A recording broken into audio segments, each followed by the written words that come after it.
25 ਫਰਵਰੀ 2022 ਦਿਨ ਸ਼ੁੱਕਰਵਾਰ ਸੈਮੀਆਮੂ, ਕੈਡਜੀ ਅਤੇ ਕੁਆਂਟਲਨ ਮੂਲ ਨਿਵਾਸੀ ਕਬੀਲਿਆਂ ਦੀ ਧਰਤੀ ਸਰੀ ਸ਼ਹਿਰ ਤੋਂ ਪ੍ਰੋਗਰਾਮ ਦਾ ਸੋਹਤਾਸ਼ ਲੈ ਕੇ ਇੱਕ ਵਾਰ ਫਿਰ ਤੁਹਾਡੀ ਸੇਵਾ 'ਚ ਹਾਜ਼ਰ ਹਾਂ ਜੀ। ਪ੍ਰੋਗਰਾਮ ਨਾਲ ਜੁੜ ਚੁੱਕੇ ਸਾਰੇ ਸਤਿਕਾਰਯੋਗ ਦਰਸ਼ਕਾਂ ਨੂੰ ਪਿਆਰ ਸਤਿਕਾਰ ਭਰੀ ਸਤਿ ਸ਼੍ਰੀ ਅਕਾਲ।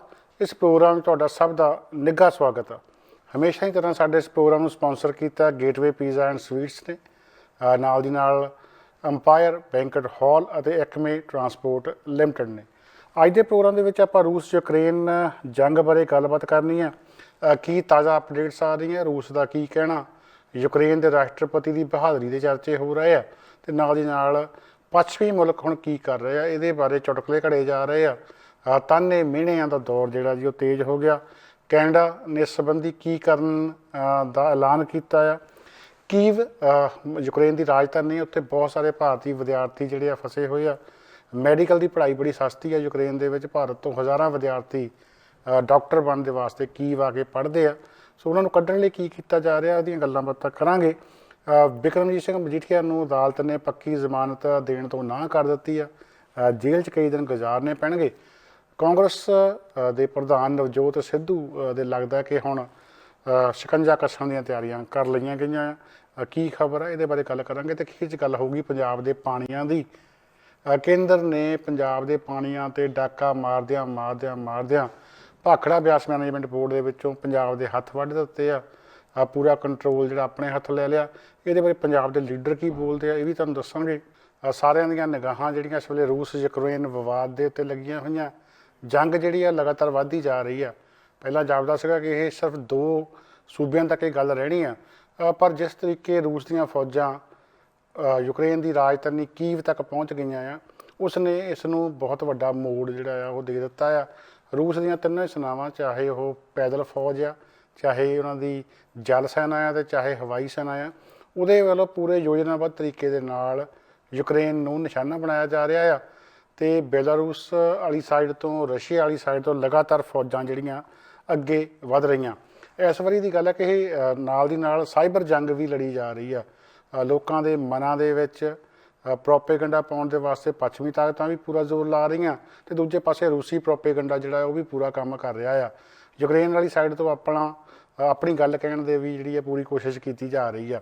ਇਸ ਦੇ ਨਾਲ ਹੀ ਜਿੱਥੇ ਫੌਜਾਂ ਹਮਲਾ ਕਰ ਰਹੀਆਂ, ਉੱਥੇ ਨਾਲ ਦੀ ਨਾਲ ਰੂਸ ਦੇ ਜਿਹੜੇ ਹੈਕਰ ਨੇ, ਰੂਸ ਦੇ ਹੈਕਰ ਬੜੇ ਮਸ਼ਹੂਰ ਆ, ਅਮਰੀਕਾ ਤੱਕ ਦੀਆਂ ਸਾਈਟਾਂ ਜਿਹੜੀਆਂ ਹੈਕ ਕਰ ਲੈਂਦੇ ਆ, ਉਹਨਾਂ ਵੱਲੋਂ ਯੂਕਰੇਨ ਦੀ ਕਮਿਊਨੀਕੇਸ਼ਨਸ ਜਿਹੜੀ ਆ ਉਹ ਠੱਪ ਕੀਤੀ ਜਾ ਰਹੀ ਆ, ਤਾਂ ਕਿ ਜਿਹੜਾ ਆਪਸੀ ਜਿਹੜੇ ਲੀਡਰ ਆ ਉਹਨਾਂ ਦੀ ਗੱਲਬਾਤ ਹੋਣੀ ਆ, ਜਾਂ ਪੱਛਮੀ ਮੁਲਕਾਂ ਦੇ ਨਾਲ ਗੱਲਬਾਤ ਹੋਣੀ ਆ, ਜਾਂ ਫੌਜਾਂ ਨੇ ਇੱਕ ਦੂਜੇ ਨੂੰ ਜਿਹੜੇ ਸੰਦੇਸ਼ ਦੇਣੇ ਹੁੰਦੇ ਆ ਸੈਟੇਲਾਈਟ ਜ਼ਰੀਏ, ਉਹ ਰੋਕੇ ਜਾ ਰਹੇ ਆ। ਬਹੁਤ ਸਾਰੀਆਂ ਸਰਕਾਰੀ ਵੈਬਸਾਈਟਾਂ ਜਿਹੇ ਸਾਧਨ ਜਿਹੜੇ ਆ ਉਹਨਾਂ ਨੂੰ ਠੱਪ ਕੀਤਾ ਜਾ ਰਿਹਾ, ਤਾਂ ਕਿ ਸਹੀ ਸੰਦੇਸ਼ ਜਿਹੜੇ ਆ ਉਹ ਨਾ ਜਾਣ।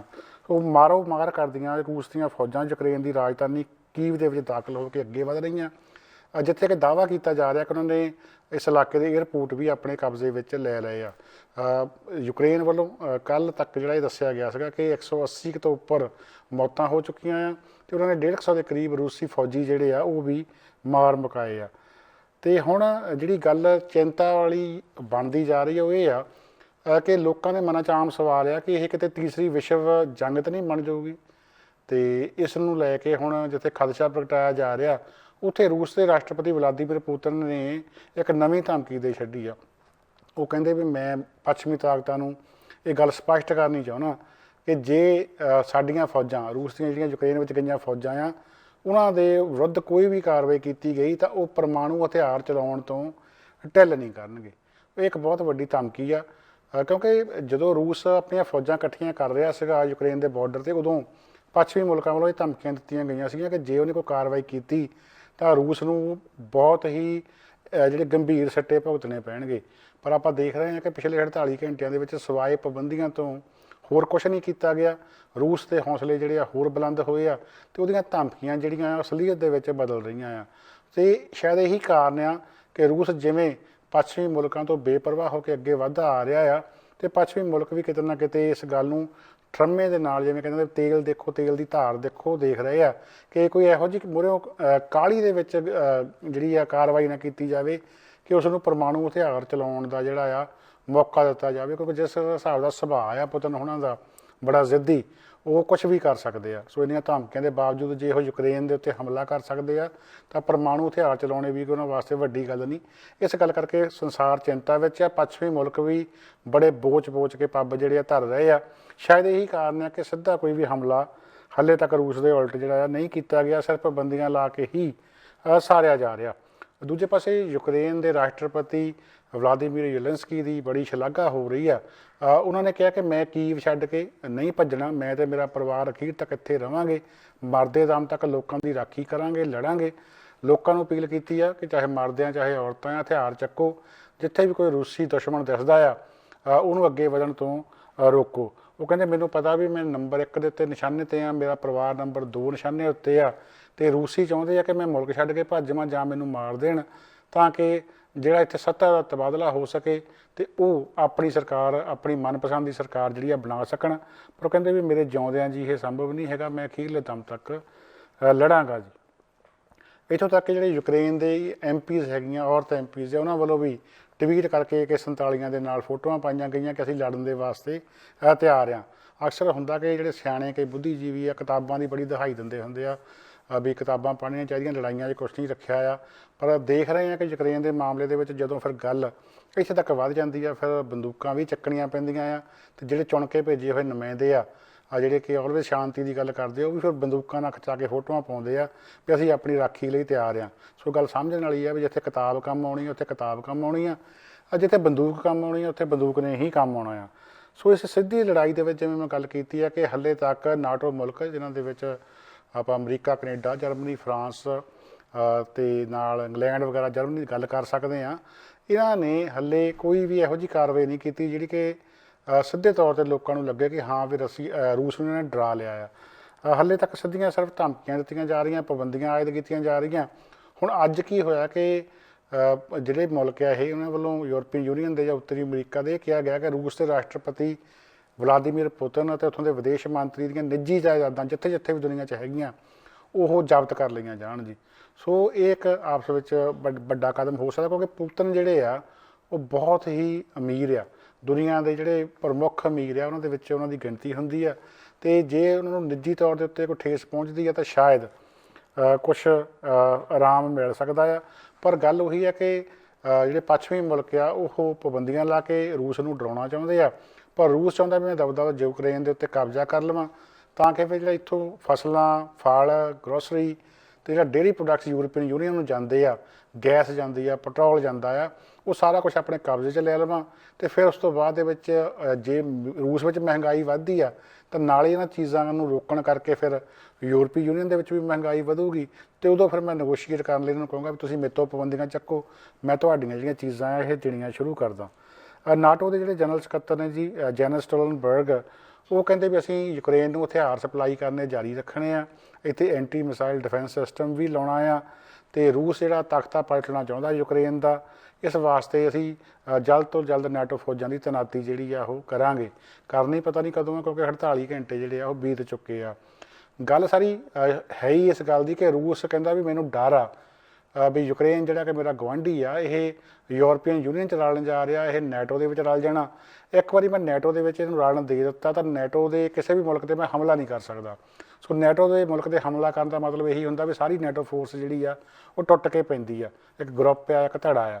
ਸੋ ਇਸ ਕਰਕੇ ਉਹ ਕਹਿੰਦਾ ਵੀ ਇਹ ਨੈਟੋ ਵਿੱਚ ਚਲੇ ਗਿਆ ਤਾਂ ਸਦਾ ਵਾਸਤੇ ਮੇਰੇ ਲਈ ਖਤਰਾ ਆ, ਇੱਥੇ ਲਿਆ ਕੇ ਪਰਮਾਣੂ ਹਥਿਆਰ ਬੀੜੇ ਜਾ ਰਹੇ ਆ, ਐਂਟੀ ਮਿਜ਼ਾਈਲ ਡਿਫੈਂਸ ਸਿਸਟਮ ਲਾਇਆ ਜਾ ਰਿਹਾ ਆ, ਅਤੇ ਕੱਲ੍ਹ ਨੂੰ ਇਹ ਇੰਨਾ ਤਕੜਾ ਹੋ ਕੇ ਮੇਰੇ ਮੋਢੇ ਬਹਿ ਜਾਣਗੇ ਕਿ ਮੈਨੂੰ ਇਹ ਡਰਾਇਆ ਕਰਨਗੇ, ਇਹ ਮੇਰੇ ਮਿਜ਼ਾਈਲਾਂ ਮਾਰ ਸਕਣਗੇ, ਮੈਂ ਕਿਸੇ ਮੁਲਕ ਦੇ ਉੱਤੇ ਮਿਜ਼ਾਈਲ ਨਹੀਂ ਸਿੱਟ ਸਕੂੰਗਾ ਕਿਉਂਕਿ ਮੂਹਰੇ ਐਂਟੀ ਮਿਜ਼ਾਈਲ ਡਿਫੈਂਸ ਸਿਸਟਮ ਜਿਹੜਾ ਨਾਟੋ ਦਾ ਲੱਗਾ ਹੋਣਾ। ਉਹ ਕਹਿੰਦੇ ਮੈਂ ਹੱਥ 'ਤੇ ਹੱਥ ਬੈਠ ਕੇ ਉਡੀਕ ਨਹੀਂ ਸਕਦਾ ਕਿ ਇਹ ਮੇਰੇ 'ਤੇ ਹਾਵੀ ਹੋਈ ਜਾਣ ਅਤੇ ਮੈਂ ਚੁੱਪ ਕਰਕੇ ਬੈਠਾ ਰਹਾਂ। ਸੋ ਆਪਣੇ ਆਪ ਨੂੰ ਇਹ ਬਚਾਅ ਪੱਖੀ ਕਾਰਵਾਈ ਜਿਹੜੀ ਆ ਦੱਸ ਰਿਹਾ ਆ।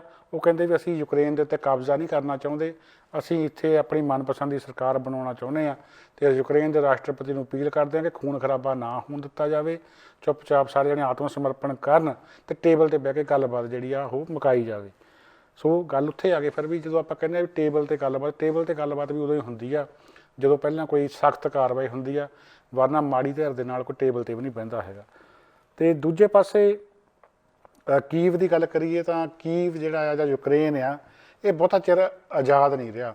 ਜਿਹਨਾਂ ਦਾ ਇਤਿਹਾਸ ਆਪਾਂ ਦੇਖਦੇ ਹਾਂ ਤਾਂ ਇਹ ਕਦੀ ਪਹਿਲਾਂ ਆਟੋਮਨ ਅੰਪਾਇਰ ਥੱਲੇ, ਉਦੋਂ ਪਹਿਲਾਂ ਰੋਮਨ ਅੰਪਾਇਰ ਥੱਲੇ, ਕਦੀ ਪੋਲੈਂਡ ਵਾਲੇ ਕਬਜ਼ਾ ਕਰ ਗਏ, ਕਦੀ ਆਸਟਰੀਆ ਹੰਗਰੀ ਥੱਲੇ, ਕਦੀ ਰਸ਼ੀਆ ਥੱਲੇ, ਜਿਹੜਾ USSR ਹੁੰਦਾ ਸੀਗਾ ਸੋਵੀਅਤ ਰਿਪਬਲਿਕ ਥੱਲੇ। ਸੋ ਤਕਰੀਬਨ ਕੁਝ ਦਹਾਕੇ ਹੋਏ ਆ ਇਹਨੂੰ ਜਦੋਂ ਆਜ਼ਾਦੀ ਇਹਨਾਂ ਨੂੰ ਮਿਲੀ ਆ। ਇਹ ਲੋਕ ਪੰਜਾਬ ਵਾਂਗ, ਕਸ਼ਮੀਰ ਵਾਂਗ ਇੰਨੇ ਕੁ ਜੰਗਾਂ ਯੁੱਧਾਂ ਦੇ ਵਿੱਚ ਇਨਵੋਲਵ ਰਹੇ ਆ ਕਿ ਇਹ ਗਿੱਝੇ ਹੋਏ ਆ ਇਹਨਾਂ ਕੰਮਾਂ ਦੇ ਵਾਸਤੇ। ਜਿਵੇਂ ਆਪਾਂ ਪੰਜਾਬੀਆਂ ਨੂੰ ਕਹਿੰਦੇ ਹੁੰਦੇ ਆ ਵੀ ਪੰਜਾਬ ਦੇ ਜੰਮਿਆਂ ਨੂੰ ਨਿੱਤ ਮਹਿਮਾ, ਸੋ ਉਹ ਗੱਲ ਹੀ ਕਿਤੇ ਨਾ ਕਿਤੇ ਜਿਹੜੀ ਆ ਉਹ ਇਹਨਾਂ ਦੇ ਉੱਤੇ ਵੀ ਢੁੱਕਦੀ ਆ। ਇਹਨਾਂ ਨੇ ਬੜੇ ਹਮਲੇ ਝੱਲੇ ਆ, ਬੜਿਆਂ ਅੱਡ ਅੱਡ ਮਾਲਕਾਂ ਦੀਆਂ ਸਰਕਾਰਾਂ ਜਿਹੜੀਆਂ ਆ, ਰਾਜ ਆ, ਉਹ ਮਾਣੇ ਹੋਏ ਆ। ਇਹੀ ਕਾਰਨ ਹੈ ਕਿ ਇੱਥੇ ਅੱਡ ਅੱਡ ਖਿੱਤਿਆਂ ਦੇ ਵਿੱਚ ਅੱਡ ਅੱਡ ਸੋਚਾਂ ਵਾਲੇ ਲੋਕ ਵੱਸਦੇ ਆ। ਹੁਣ ਜਿਹੜਾ ਰੂਸ ਵਾਲ ਦਾ ਖਿੱਤਾ ਆ, ਡਨੀਪਰ ਨਦੀ ਦੇ ਇੱਧਰਲਾ ਪਾਸਾ, ਉਹ ਬਹੁਤਾ ਕਰਕੇ ਰੂਸ ਬੋਲੀ ਬੋਲਦੇ ਆ, ਖਾਣਾ ਪੀਣਾ ਸਾਂਝਾਂ ਉਹੋ ਜਿਹੀਆਂ ਆ। ਉਹ ਚਾਹੁੰਦੇ ਕਿ ਅਸੀਂ ਰੂਸ ਨਾਲ ਜੁੜੀਏ। ਜਿਹੜੇ ਵੱਡੇ ਅਮੀਰ ਆ ਇਹਨਾਂ ਖਿੱਤਿਆਂ ਦੇ, ਉਹਨਾਂ ਨੂੰ ਲੱਗਦਾ ਕਿ ਅਸੀਂ ਜੇ ਰੂਸ ਨਾਲ ਰਹਾਂਗੇ ਸਾਡੇ ਤੱਕ ਬਹੁਤੀ ਕਾਰਵਾਈ ਨਹੀਂ ਹੋਣੀ, ਅਸੀਂ ਕਰਪਸ਼ਨ ਵਗੈਰਾ ਵੀ ਕਰ ਸਕਦੇ ਹਾਂ।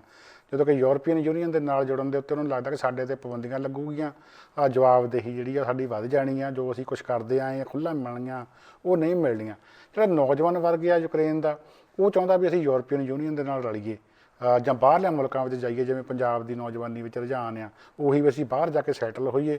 ਜੇ ਅਸੀਂ ਯੂਰਪੀਅਨ ਯੂਨੀਅਨ ਨਾਲ ਰਲ ਜਾਵਾਂਗੇ ਸਾਡੇ ਪਾਸਪੋਰਟ ਬਦਲ ਜਾਣਗੇ, ਯੂਰਪੀਅਨ ਯੂਨੀਅਨ ਦੇ ਮੁਲਕਾਂ ਦੇ ਵਿੱਚ ਜਾ ਕੇ ਰਹਿਣਾ, ਉੱਥੋਂ ਵਾਪਸ ਆਉਣਾ, ਕੰਮ ਕਰਨਾ ਉਹ ਸੌਖਾ ਹੋ ਜਾਊਗਾ। ਸੋ ਉਹਨਾਂ ਦਾ ਭਵਿੱਖ ਜਿਹੜਾ ਉਹਨਾਂ ਨੂੰ ਯੂਰਪੀਅਨ ਯੂਨੀਅਨ ਨਾਲ ਜੁੜ ਕੇ ਜ਼ਿਆਦਾ ਵਧੀਆ ਦਿਸ ਰਿਹਾ ਆ। ਅਤੇ ਉਹ ਕਹਿੰਦੇ ਸਾਡੇ ਲਈ ਮੌਕੇ ਉੱਥੇ ਬਹੁਤ, ਅਸੀਂ ਟਰੇਡ ਕਰ ਸਕਦੇ ਹਾਂ, ਬਿਜ਼ਨਸ ਕਰ ਸਕਦੇ ਹਾਂ। ਸੋ ਕੁੱਲ ਮਿਲਾ ਕੇ ਗੱਲ ਇਹੀ ਖੜੀ ਆ ਕਿ ਰੂਸ ਦੇ ਅਤੇ ਬਾਕੀ ਮੁਲਕਾਂ ਦੇ ਵਿਚਾਲੇ ਜਿਹੜਾ ਯੂਕਰੇਨ ਫਸਿਆ ਹੋਇਆ, ਉਹਦੀ ਆਪਣੀ ਵਸੋਂ ਨੂੰ ਵੀ ਪੂਰਾ ਕਲੀਅਰਲੀ ਪਤਾ ਨਹੀਂ ਵੀ ਉਹ ਚਾਹੁੰਦੇ ਕੀ ਆ। ਅੱਧੇ ਕੁ ਲੋਕ ਜਿਹੜੇ ਆ ਉਹ ਰੂਸ ਨਾਲ ਰਹਿਣਾ ਚਾਹੁੰਦੇ ਆ, ਅੱਧੇ ਕੁ ਜਿਹੜੇ ਆ ਉਹ ਆਜ਼ਾਦ ਹੋਣਾ ਚਾਹੁੰਦੇ ਆ, ਆਪਣੀ ਸੋਵਰਨਟੀ ਦੇ ਹਿਸਾਬ ਨਾਲ ਰਹਿਣਾ ਚਾਹੁੰਦੇ ਆ, ਅੱਧੇ ਕੁ ਯੂਰਪੀ ਯੂਨੀਅਨ ਦੇ ਨਾਲ ਰਹਿਣਾ ਚਾਹੁੰਦੇ ਆ। ਸੋ ਜੇ ਆਪਾਂ ਨਕਸ਼ੇ ਦੇ ਨਾਲ ਹਿਸਾਬ ਨਾਲ ਗੱਲ ਕਰੀਏ ਤਾਂ ਇਸ ਵੇਲੇ ਜਿਹੜਾ ਯੂਕਰੇਨ ਆ ਉਹਦੇ ਇੱਕ ਪਾਸੇ ਛੋਟੀਆਂ ਜਿਹੜੇ ਬਾਰਡਰ ਆ ਆਸਟਰੀਆ ਦੇ ਨਾਲ, ਹੰਗਰੀ ਦੇ ਨਾਲ, ਮਾਲਡੋਵਾ ਦੇ ਨਾਲ ਲੱਗਦੇ ਆ, ਜਦੋਂ ਕਿ ਵੱਡੇ ਬਾਰਡਰ ਜਿਹੜੇ ਖੁੱਲ੍ਹੇ ਬਾਰਡਰ ਆ ਉਹ ਰੂਸ ਦੇ ਨਾਲ, ਬੇਲਾਰੂਸ ਅਤੇ ਪੋਲੈਂਡ, ਰੋਮਾਨੀਆ ਦੇ ਨਾਲ ਜਿਹੜੇ ਆ ਉਹ ਲੱਗਦੇ ਆ। ਸੋ ਇਹ ਹੁਣ ਗੱਲ ਕਿੱਧਰ ਨੂੰ ਜਾਂਦੀ ਆ, ਲੱਗਦਾ ਇਹੀ ਆ ਕਿ ਡਰਾ ਧਮਕਾ ਕੇ ਗੱਲ ਮੁੜ ਕੇ ਟੇਬਲ ਦੇ ਉੱਤੇ ਆਉਣੀ ਆ, ਜਾਂ ਫਿਰ ਜੇ ਕੋਈ ਇਹੋ ਜਿਹੀ ਹਰਕਤ ਹੋ ਗਈ ਕਿ ਇੱਧਰੋਂ ਨਾਟੋ ਫੋਰਸਿਸ ਨੇ ਕੋਈ ਕਾਰਵਾਈ ਕੀਤੀ ਤਾਂ ਮੂਹਰੋਂ ਰਸ਼ੀਆ ਦੀਆਂ ਧਮਕੀਆਂ ਸੱਚੀਆਂ ਸਾਬਤ ਹੋ ਗਈਆਂ, ਪਰਮਾਣੂ ਹਥਿਆਰ ਚੱਲ ਗਏ ਤਾਂ ਕੋਈ ਵੱਡੀ ਗੱਲ ਹੀ ਤੀਸਰੀ ਵਿਸ਼ਵ ਜੰਗ ਵੀ ਲੱਗ ਸਕਦੀ ਹੈ। ਇਹ ਜੇ ਵਾਲੀਆਂ ਗੱਲਾਂ ਕਿਸੇ ਨੂੰ ਵੀ ਪਤਾ ਨਹੀਂ ਕਿ ਕੱਲ੍ਹ ਨੂੰ ਕੀ ਜਿਹੜਾ ਹੋਣਾ ਆ। ਸੋ ਰੂਸ ਨੇ ਸ਼ੁੱਕਰਵਾਰ ਯੂਕਰੇਨ ਦੀ ਰਾਜਧਾਨੀ ਕੀਵ ਦੇ ਵਿੱਚ ਮਿਜ਼ਾਈਲਾਂ ਦਾਗੀਆਂ, ਜਿਹਦੇ ਕਰਕੇ ਬਹੁਤ ਸਾਰੇ ਲੋਕ ਜਿਹੜੇ ਆ ਉਹਨਾਂ ਨੂੰ ਬੰਕਰਾਂ ਦੇ ਵਿੱਚ ਸ਼ਰਨ ਲੈਣੀ ਪਈ। ਅਤੇ ਆਪਾਂ ਗੱਲਾਂ ਕਰ ਰਹੇ ਹਾਂ ਲੜਾਈ ਦੀਆਂ, ਇਹ ਗੱਲਾਂ ਕਰਨੀਆਂ ਬਹੁਤ ਸੌਖੀਆਂ ਹੁੰਦੀਆਂ ਆ। ਜਦੋਂ ਸਿਰ ਦੇ ਉੱਤੋਂ ਦੀ ਹਵਾਈ ਜਹਾਜ਼ ਛੂੰ ਛੂੰ ਕਰਕੇ ਲੰਘਦੇ ਰਹਿਣ, ਬੰਬਾਂ ਦੀ ਗੜਗੜਾਹਟ ਹੋਵੇ, ਜੰਗ ਦੇ ਘੁੱਗੂ ਖਤਰੇ ਵਾਲੇ ਬੋਲ ਰਹੇ ਹੋਣ, ਤਾਂ ਵੱਡੇ ਵੱਡੇ ਜਿਹੜੇ ਆ ਉਹ ਡੋਲ ਜਾਂਦੇ ਆ। ਮਰਦ ਯੂਕਰੇਨ ਦੇ ਜਿਹੜੇ ਆ ਫੌਜ ਦੇ ਨਾਲ ਰਲ ਰਹੇ ਆ, ਔਰਤਾਂ ਘਰ 'ਚ ਬੱਚੇ ਸੰਭਾਲ ਰਹੀਆਂ, ਬੱਚੇ ਵਿਲਕ ਰਹੇ ਆ, ਪੁੱਛ ਰਹੇ ਆ ਕਿ ਸਾਡੇ ਪਿਤਾ ਕਿੱਥੇ ਆ। ਸੋ ਉਹ ਮਹਿਸੂਸ ਕਰਨ ਵਾਲੀ ਗੱਲ ਆ ਵੀ ਕੰਮ ਵਾਹਵਾ ਖਰਾਬ ਆ। ਅਰਦਾਸ ਆ ਕਿ ਮਾਲਕ ਮਿਹਰ ਰੱਖੇ, ਇਹ ਕਿਸੇ ਨਾ ਕਿਸੇ ਤਰੀਕੇ ਗੱਲ ਇੱਥੇ ਹੀ ਮੁੱਕ ਜਾਵੇ ਅਤੇ ਸ਼ਾਂਤੀ ਬਹਾਲ ਹੋਵੇ। ਯੂਕਰੇਨੀ ਲੋਕਾਂ ਦਾ ਕਤਲੇਆਮ ਜਿਹੜਾ ਉਹ ਕਿਸੇ ਨਾ ਕਿਸੇ ਬੰਦ ਹੋਣਾ ਚਾਹੀਦਾ ਜੀ। ਗੱਲ ਕਰੀਏ ਕੈਨੇਡਾ ਦੀ, ਤਾਂ ਕੈਨੇਡਾ ਵੀ ਨੈਟੋ ਦਾ ਜਿਹੜਾ ਆ ਇੱਕ ਮੁਲਕ ਆ। ਆਸਾਂ ਤਾਂ ਸੀਗੀਆਂ ਸਾਰੇ ਨੈਟੋ ਮੁਲਕਾਂ ਦੇ ਉੱਤੇ ਵੀ ਕੁਝ ਕਰਨਗੇ, ਪਰ ਗੱਲ ਪਾਬੰਦੀਆਂ ਤੱਕ ਸੀਮਿਤ ਆ। ਹੁਣ ਇਹ ਕਿਹਾ ਗਿਆ ਕਿ ਜੇ ਯੂਕਰੇਨ ਦੇ ਵਿੱਚ ਸ਼ਰਨਾਰਥੀਆਂ ਦਾ ਸੰਕਟ ਪੈਦਾ ਹੁੰਦਾ ਤਾਂ ਅਸੀਂ ਰਿਫਿਊਜੀ ਜਿਹੜੇ ਆ ਕੈਨੇਡਾ ਜਿਹੜਾ ਉੱਥੋਂ ਲਿਆ ਸਕਦਾ ਆ। ਬਾਕੀ ਇੱਕ ਜਿਹੜੀ ਕਾਰਵਾਈ ਅੱਜ ਕੈਨੇਡਾ ਦੇ ਸੂਬੇ ਕਰ ਰਹੇ ਆ ਜਿੱਥੇ ਜਿਹੜੀ ਰੂਸੀ ਸ਼ਰਾਬ ਹੈਗੀ ਆ, ਰਸ਼ੀਅਨ ਵੋਦਕਾ ਅਤੇ ਹੋਰ, ਉਹਨਾਂ ਨੂੰ ਇਹ ਕਹਿ ਦਿੱਤਾ ਗਿਆ ਕਿ ਇਹ ਸ਼ੈਲਫਾਂ ਤੋਂ ਚੱਕਿਆ ਜਾਵੇ। ਅੰਟਾਰੀਓ ਇਸ ਮਾਮਲੇ 'ਚ ਲੀਡ ਲੈ ਚੁੱਕਾ। ਉਹ ਕਹਿੰਦੇ ਵੀ ਜਿੰਨੇ ਵੀ ਠੇਕੇ ਆ ਉਹਨਾਂ ਦੀਆਂ ਸ਼ੈਲਫਾਂ ਤੋਂ ਜਿਹੜੀ ਰਸ਼ੀਅਨ ਸ਼ਰਾਬ ਆ, ਵੋਦਕਾ ਵਗੈਰਾ, ਉਹ ਚੱਕਿਆ ਜਾਵੇ। BC ਲਿਬਰਲ ਪਾਰਟੀ ਦੇ ਆਗੂ ਕੈਵਨ ਫਾਲਕਨ ਨੇ NDP ਸਰਕਾਰ ਤੋਂ ਵੀ ਇਹੀ ਮੰਗ ਰੱਖੀ ਆ। ਹੁਣ ਜਿਹੜੀ ਗੱਲ ਮੈਨੂੰ ਸਮਝ 'ਚ ਨਹੀਂ ਆ ਰਹੀ ਉਹ ਇਹ ਆ ਵੀ ਇਕੱਲੀ ਸ਼ਰਾਬ ਕੱਲ੍ਹ ਜੇ ਬਾਈਕਾਟ ਕਰਨਾ, ਫਿਰ ਰੂਸ ਦੇ ਬਣੇ ਹੋਏ ਜਿੰਨੇ ਵੀ ਪਦਾਰਥ ਹੈਗੇ ਆ ਜਿਨ੍ਹਾਂ ਨੂੰ ਸੱਟ ਲੱਗਦੀ ਆ, ਉਹ ਸਭ ਦਾ ਬਾਈਕਾਟ ਹੋਣਾ ਚਾਹੀਦਾ ਤਾਂ ਕਿ ਸਖਤ ਸੁਨੇਹਾ ਜਾਵੇ। ਇਹ ਸੰਕੇਤਕ ਜਿਹੜੀਆਂ ਗੱਲਾਂ ਜਿਹੜੀਆਂ ਕੀਤੀਆਂ ਜਾ ਰਹੀਆਂ ਆ, ਅਤੇ ਇਹ ਸੰਕੇਤਕ ਗੱਲਾਂ ਦੇ ਕਰਕੇ ਹੀ ਰੂਸ ਦੇ ਜਿਹੜੇ ਹੌਸਲੇ ਵਧੇ ਹੋਏ ਆ ਅਤੇ ਉਹ ਮਾਰੋ ਮਾਰ ਕਰਦਾ ਅੱਗੇ ਵੱਧਦਾ ਆ ਰਿਹਾ। ਉਹਨੂੰ ਪਤਾ ਵੀ ਜਿਹੜੇ ਮੋਹਰੇ ਉਹਦੇ ਸਾਥੀ ਖੜ੍ਹੇ ਆ, ਸਾਥ ਛੱਡ ਕੇ ਭੱਜ ਗਏ ਆ, ਕਰਨ ਜੋਗੇ ਕੱਖ ਨਹੀਂ ਹੈਗੇ, ਗੱਲਾਂ ਹੀ ਕਰ ਰਹੇ ਆ। ਸੋ ਇਹ ਗੱਲ ਜਿਹੜੀ ਆ ਯੂਕਰੇਨੀ ਲੋਕਾਂ ਦੇ ਉੱਤੇ ਹੋਰ ਜ਼ੁਲਮ ਕਰਨ ਦਾ ਸਬੱਬ ਬਣ ਰਹੀ ਹੈ ਜੀ। ਗੱਲ ਕਰੀਏ ਰੂਸ ਵਿੱਚ, ਯੂਕਰੇਨ ਵਿੱਚ ਫਸੇ ਭਾਰਤੀਆਂ ਦੀ, ਤਾਂ ਭਾਰਤੀ ਬਹੁਤ ਵੱਡੀ ਗਿਣਤੀ ਦੇ ਵਿੱਚ ਉੱਥੇ ਮੌਜੂਦ ਆ। ਦੋ ਤਰ੍ਹਾਂ ਦੇ ਆ। ਇੱਕ ਤਾਂ ਹੈਗੇ ਉਹ ਲੋਕ ਜਿਹੜੇ ਕਿ ਉੱਥੇ ਪੜ੍ਹਨ ਵਾਸਤੇ ਜਾਂਦੇ ਆ। ਯੂਕਰੇਨ ਦੇ ਵਿੱਚ MBBS ਦੀ ਡਾਕਟਰੀ ਦੀ ਪੜ੍ਹਾਈ ਜਿਹੜੀ ਆ ਬਹੁਤ ਸਸਤੀ ਆ। ਦੱਸਿਆ ਜਾ ਰਿਹਾ ਕਿ ਉੱਥੇ ਇਸ ਵੇਲੇ 18,000 ਦੇ ਕਰੀਬ ਜਿਹੜੇ ਭਾਰਤੀ ਵਿਦਿਆਰਥੀ ਆ ਉਹ MBBS ਦੀ ਪੜ੍ਹਾਈ ਕਰਨ ਗਏ ਹੋਏ ਆ। ਜਿਹੜਾ ਖਾਰਕਿਵ ਮੈਡੀਕਲ ਕਾਲਜ ਆ ਜਾਂ ਸੀਮੋ ਮੈਡੀਕਲ ਕਾਲਜ ਆ, ਉਹਦੇ ਵਿੱਚ ਇਹ ਪੜ੍ਹਾਈਆਂ ਕੀਤੀਆਂ ਜਾ ਰਹੀਆਂ। ਸਸਤੇ ਬਹੁਤ ਆ, 20 ਕੁ ਲੱਖ ਰੁਪਏ ਦੇ ਵਿੱਚ ਬੱਚਾ ਜਿਹੜਾ ਆ ਉਹ ਡਾਕਟਰੀ ਦੀ ਪੜ੍ਹਾਈ ਕਰਕੇ ਸਣੇ ਖਰਚੇ ਮੁੜ ਆਉਂਦਾ ਆ। ਇਹੀ ਕਾਰਨ ਹੈ ਕਿ ਭਾਰਤ ਦੇ ਅੱਡ-ਅੱਡ ਸੂਬਿਆਂ ਦੇ ਵਿੱਚੋਂ 18,000 ਵਿਦਿਆਰਥੀ ਇਸ ਵੇਲੇ ਉੱਥੇ ਫਸੇ ਹੋਏ ਆ। ਅਤੇ ਇਹਨਾਂ ਵਿੱਚੋਂ ਕਈ ਜਿਹੜੇ ਆ ਉਹ ਬੰਕਰ ਜਿਹੜੇ ਯੂਨੀਵਰਸਿਟੀਆਂ ਦੇ ਉਹਨਾਂ ਦੇ ਵਿੱਚ ਫਸੇ ਹੋਏ ਆ। ਕਈ ਜਿਹੜੇ ਇੱਥੋਂ ਦੇ ਮੈਟਰੋ ਸਟੇਸ਼ਨ ਆ, ਸਬਵੇ ਸਟੇਸ਼ਨ ਆ, ਉਹਨਾਂ ਦੇ ਜਿਹੜੇ ਡੂੰਘੇ ਸਟੇਸ਼ਨ ਹੁੰਦੇ ਉਹਨਾਂ ਦੇ ਵਿੱਚ ਸ਼ਰਨ ਲੈ ਕੇ ਬੈਠੇ ਹੋਏ ਆ। ਖਾਣੇ ਪੀਣੇ ਦੀ ਕਮੀ ਆ ਰਹੀ ਆ। ਖਾਲਸਾ ਜਿਹੜਾ ਆਪਣੀ ਸਮਰੱਥਾ ਦੇ ਮੁਤਾਬਕ ਉੱਥੇ ਮਦਦ ਕਰਨ ਵਾਸਤੇ ਪਹੁੰਚੀ ਹੋਈ ਆ। ਜਿੰਨੀ ਕੁ ਸਮਰੱਥਾ ਹੈ ਉਨੇ ਕੁ ਬੰਦੇ ਕੱਢੇ ਜਾ ਰਹੇ ਆ। ਮੋਦੀ ਸਰਕਾਰ ਨੂੰ ਟਿੱਚਰਾਂ ਹੋ ਰਹੀਆਂ ਕਿ 56 ਛਾਤੀ ਵਾਲੇ ਜਿਹੜੇ ਆ ਉਹ ਕੀ ਕਰ ਰਹੇ ਆ। ਜਿਹੜਾ ਆਪਣਾ ਜਹਾਜ਼ ਹੁਣ ਬਣਾਇਆ ਸੀਗਾ ਇੰਨਾ ਮਹਿੰਗਾ, ਉਹ ਭੇਜ ਕੇ ਬੰਦੇ ਕਿਉਂ ਨਹੀਂ ਕੱਢੇ ਜਾਂਦੇ ਹੈਗੇ। ਸਿਰਫ ਇਹੀ ਗੱਲ ਕਿਉਂ ਕਹੀ ਜਾ ਰਹੀ ਹੈ ਵੀ ਲੜੋ ਨਾ ਯਾਰ, ਲੜੋ ਨਾ ਯਾਰ। ਅਤੇ ਇਸ ਸਾਰੇ ਦਰਮਿਆਨ ਵਿੱਤ ਮੰਤਰੀ ਨਿਰਮਲਾ ਸੀਤਾਰਮਨ ਨੂੰ ਭਾਰਤ ਦੀ ਆਰਥਿਕਤਾ ਦਾ ਫਿਕਰ ਪੈ ਗਿਆ। ਉਹ ਕਹਿੰਦੀ ਵੀ ਜੇ ਲੜਾਈ ਲੱਗ ਗਈ ਭਾਰਤ ਦੀ ਆਰਥਿਕਤਾ ਤਬਾਹ ਹੋ ਜਾਣੀ ਆ। ਇਹਨੇ ਭਾਰਤ ਦੇ ਵਿਕਾਸ ਵਿੱਚ ਬਹੁਤ ਵੱਡੇ ਅੜਿੱਕੇ ਡਾ ਦੇਣੇ ਆ। ਜਾਣਦੇ ਸਾਰੇ ਹੀ ਆ ਕਿ ਭਾਰਤ ਦੇ ਭਾਂਡੇ ਵੈਸੇ ਵਿਕੇ ਹੋਏ ਆ। ਜਿਹੜਾ ਖਜ਼ਾਨਾ ਆ ਉਹਦੇ ਵਿੱਚ ਹੈ ਨਹੀਂ ਕੱਖ। ਜਿੰਨੇ ਦਮਗਜੇ ਮੋਦੀ ਸਰਕਾਰ ਵੱਲੋਂ ਮਾਰੇ ਗਏ ਸੀਗੇ ਉਹ ਸਾਰੇ ਇੱਕ ਇੱਕ ਕਰਕੇ ਫੇਲ ਹੋਏ ਆ। ਅਤੇ ਲੱਗਦਾ ਆ ਕਿ ਹੁਣ ਜਿਹੜੇ ਖਾਲੀ ਭਾਂਡੇ ਆ ਉਹਨਾਂ ਦਾ ਜਿਹੜਾ ਖਾਲੀ ਖਜ਼ਾਨਾ ਆ ਉਹਦਾ ਜਿਹੜਾ ਸਾਰਾ ਸਿਹਰਾ ਵੀ ਆ ਇਸ ਰੂਸ ਯੂਕਰੇਨ ਜੰਗ ਦੇ ਸਿਰ ਬੰਨ੍ਹ ਕੇ ਜਿਹੜਾ ਆਪਣੇ ਆਪ ਨੂੰ ਬਚਾਉਣ ਦੀ ਕੋਸ਼ਿਸ਼ ਕੀਤੀ ਜਾਊਗੀ। ਪੰਜਾਬ ਦੇ ਵਿੱਚ ਵੀ ਸਨਅਤਾਂ ਇਹੋ ਜਿਹੀਆਂ ਹੈਗੀਆਂ ਜਿਹੜੀਆਂ ਕਿ ਰੂਸ ਅਤੇ ਯੂਕਰੇਨ ਦੋਹਾਂ ਨੂੰ ਕੱਚੇ ਪੁਰਜੇ ਅਤੇ ਕੱਚਾ ਮਾਲ ਸਪਲਾਈ ਕਰਦੀਆਂ। ਉਹਨਾਂ ਨੂੰ ਵੀ ਫਿਕਰ ਪਿਆ ਹੋਇਆ ਵੀ ਜੇ ਜੰਗ ਵੱਧ ਗਈ ਤਾਂ ਸਾਡੀ ਰੋਜ਼ੀ ਰੋਟੀ ਦੇ ਉੱਤੇ ਵੀ ਅਸਰ ਜਿਹੜਾ ਆ ਉਹ ਪੈ ਸਕਦਾ ਆ। ਗੱਲ ਕਰੀਏ ਬਿਕਰਮ ਸਿੰਘ ਮਜੀਠੀਆ ਉਹਨਾਂ ਦੇ। ਬਿਕਰਮ ਸਿੰਘ ਮਜੀਠੀਆ ਦੀ ਰੈਗੂਲਰ ਜ਼ਮਾਨਤ ਦੀ ਅਰਜ਼ੀ ਅਦਾਲਤ ਨੇ ਖਾਰਜ ਕਰ ਦਿੱਤੀ ਆ। ਸਰਕਾਰੀ ਵਕੀਲ ਨੇ ਦਲੀਲਾਂ ਇਹ ਦਿੱਤੀਆਂ ਸੀ ਕਿ ਇਹ ਸਿਆਸੀ ਜਿਹੜੇ ਆ ਹਮਲਿਆਂ ਤੋਂ ਪ੍ਰੇਰਿਤ ਜਿਹੜੀ ਕਾਰਵਾਈ ਆ, ਕਾਂਗਰਸ ਸਰਕਾਰ ਆਪਣੀਆਂ ਨਾਕਾਮੀਆਂ ਛਪਾਉਣ ਦੇ ਵਾਸਤੇ ਮਜੀਠੀਆ ਨੂੰ ਨਿਸ਼ਾਨਾ ਬਣਾ ਰਹੀ ਆ। ਅਤੇ ਇਹ ਨਵਾਂ ਪਰਚਾ ਦਰਜ ਕਰਕੇ ਨਵਾਂ ਪੈਂਤੜਾ ਖੇਡਿਆ ਗਿਆ, ਇਸ ਕਰਕੇ ਜ਼ਮਾਨਤ ਦਿੱਤੀ ਜਾਵੇ। ਪਰ ਸਰਕਾਰੀ ਵਕੀਲ ਸੰਜੀਵ ਬਤਰਾ ਨੇ ਸਿੱਟ ਦੀ ਰਿਪੋਰਟ ਨਵਾਂ ਰਿਕਾਰਡ ਅਦਾਲਤ ਵਿੱਚ ਪੇਸ਼ ਕਰਕੇ ਦੱਸਿਆ ਕਿ ਬਹੁਤ ਕੁਝ ਹੋਰ ਸਬੂਤ ਜਿਹੜੇ ਆ ਮਿਲੇ ਆ। ਇਸ ਕਰਕੇ ਪੁਲਿਸ ਨੂੰ ਹੋਰ ਛਾਣਬੀਣ ਕਰਨ ਦੀ ਲੋੜ ਆ। ਪੁੱਛਗਿੱਛ ਦੇ ਦੌਰਾਨ, ਹਿਰਾਸਤ ਦੇ ਦੌਰਾਨ ਪੁੱਛਗਿੱਛ ਦੀ ਲੋੜ ਆ। ਇਸ ਕਰਕੇ ਜਿਹੜੀ ਆ ਜ਼ਮਾਨਤ ਨਾ ਦਿੱਤੀ ਜਾਵੇ। ਅਤੇ ਅਦਾਲਤ ਨੇ ਸਰਕਾਰੀ ਪੱਖ ਦੀ ਗੱਲ ਸੁਣ ਲਈ ਆ ਅਤੇ ਮਜੀਠੀਆ ਦੀ ਪੱਕੀ ਜ਼ਮਾਨਤ ਦੀ ਅਰਜ਼ੀ ਜਿਹੜੀ ਆ ਜੀ ਉਹ ਰੱਦ ਕਰ ਦਿੱਤੀ ਆ। ਉਹਨਾਂ ਨੂੰ ਪਟਿਆਲਾ ਜੇਲ੍ਹ ਦੇ ਵਿੱਚ ਭੇਜ ਦਿੱਤਾ ਗਿਆ ਅਤੇ ਉੱਥੇ ਹੁਣ ਉਹਨਾਂ ਨੂੰ ਕਈ ਦਿਨ, ਹੋ ਸਕਦਾ 7-8 ਦਿਨ ਘੱਟੋ ਘੱਟ ਗੁਜ਼ਾਰਨੇ ਜਿਹੜੇ ਪੈ ਸਕਦੇ ਆ। ਵੈਸੇ 8 ਮਾਰਚ ਨੂੰ ਉਹਨਾਂ ਦੀ ਦੁਬਾਰਾ ਜਿਹੜੀ ਆ 8 ਮਾਰਚ ਤੱਕ ਉਹਨਾਂ ਦੀ ਰੱਦ ਕੀਤੀ ਹੋਈ ਆ। ਸੋ ਮਜੀਠੀਆ ਪਟਿਆਲਾ ਜੇਲ੍ਹ ਦੇ ਵਿੱਚ ਹੁਣ ਕੁਝ ਦਿਨ ਗੁਜ਼ਾਰਨਗੇ ਜੀ। ਨਵਜੋਤ ਸਿੱਧੂ ਦੇ ਖਿਲਾਫ 33 ਸਾਲ ਪੁਰਾਣਾ ਜਿਹੜਾ ਇੱਕ ਕੇਸ ਹੈਗਾ ਜੀ ਰੋਡ ਰੇਜ ਦਾ, ਜਿਹਦੇ ਵਿੱਚ ਕਿ ਉਹਨਾਂ ਨੇ ਖਿਜੇ ਹੋਇਆਂ ਨੇ ਇੱਕ ਵਿਅਕਤੀ ਦੇ ਮੁੱਕਾ ਮਾਰ ਦਿੱਤਾ ਸੀ, ਉਹਦੀ ਮੌਤ ਹੋ ਗਈ ਸੀ। ਉਸ ਕੇਸ ਦੇ ਵਿੱਚ ਅਦਾਲਤਾਂ ਚੁੱਪ ਬੈਠੀਆਂ ਸੀਗੀਆਂ। ਇੱਕ ਪਟੀਸ਼ਨ ਪਾਈ ਗਈ ਜੀ ਅਤੇ ਚੋਣਾਂ ਤੋਂ ਪਹਿਲਾਂ, ਅਤੇ ਹੁਣ ਸਿੱਧੂ ਨੂੰ ਜਿਹੜਾ ਹੈ ਜੀ ਉਹ ਜਵਾਬ ਦੇਣ ਦੇ ਵਾਸਤੇ ਅਦਾਲਤ ਨੇ ਕਿਹਾ ਆ। ਸਿੱਧੂ ਜਿਹੜੇ ਉਹ ਅਪੀਲ ਕਰ ਰਹੇ ਆ ਕਿ ਇਹ ਮਾਮਲਾ ਜਿਹੜਾ ਇੱਥੇ ਨਿਬੇੜਿਆ ਜਾਵੇ। ਇੱਕ ਬਹੁਤ ਪੁਰਾਣਾ ਮਾਮਲਾ ਆ ਅਤੇ ਜਾਣ ਬੁੱਝ ਕੇ ਸਿਆਸੀ ਤੌਰ 'ਤੇ ਉਹਨੂੰ ਖੱਜਲ ਕਰਨ ਦੇ ਵਾਸਤੇ ਇਹ ਪੁਰਾਣਾ ਮਾਮਲਾ ਉਭਾਰਿਆ ਗਿਆ ਆ, ਜਦੋਂ ਕਿ ਪਿਛਲੀਆਂ ਅਦਾਲਤਾਂ ਨੂੰ ਰਾਹਤ ਦੇ ਚੁੱਕੀਆਂ ਆ। ਅਤੇ ਪਰ ਜਿਹੜੇ ਜਸਟਿਸ ਐਸ.ਕੇ. ਕੌਲ ਦੀ ਅਗਵਾਈ ਵਾਲਾ ਬੈਂਚ ਆ, ਉਹਨਾਂ ਨੇ ਕਿਹਾ ਕਿ ਸਿੱਧੂ ਜਿਹੜਾ ਆ ਜਵਾਬ ਦੇਵੇ।